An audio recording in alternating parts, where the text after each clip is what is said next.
मराठी मालिका सृष्टीतील एका लोकप्रिय अभिनेत्रीसोबत मुंबई लोकलने प्रवास करत असताना धक्कादायक प्रकार घडला आहे। तर ही अभिनेत्री आहे सुख म्हणजे नक्की काय असतं फेम कलाकार अश्विनी कासार। नुकतंच तिने मुंबई लोकलने प्रवास करतानाचा वाईट अनुभव आपल्या सोशल मीडियाच्या माध्यमातून शेअर केलाय। अनेक लोकांना लोकलमध्ये सीटवर पाय ठेवून बसण्याची सवय असते।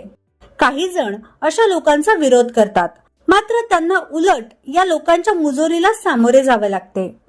असंच काहीसं अश्विनी सोबत घडलं आहे। तिने लोकलमध्ये समोर बसलेल्या महिलेचा व्हिडिओ शेअर करत म्हटलंय, या बाईंचं नाव मला माहित नाही। ट्रेनमध्ये यांना माझ्या सीटवर पाय समोर ठेवून बसायचं होतं, पण मी नकार दिल्यावर मला लाथ मारण्यात आली। भांडणात मराठी भाषा वापरली गेली तर त्यांना त्याच्याशीही प्रॉब्लेम होता। मी पब्लिक इमेज हे कळल्यावर मला धमक्याही देण्यात आल्या।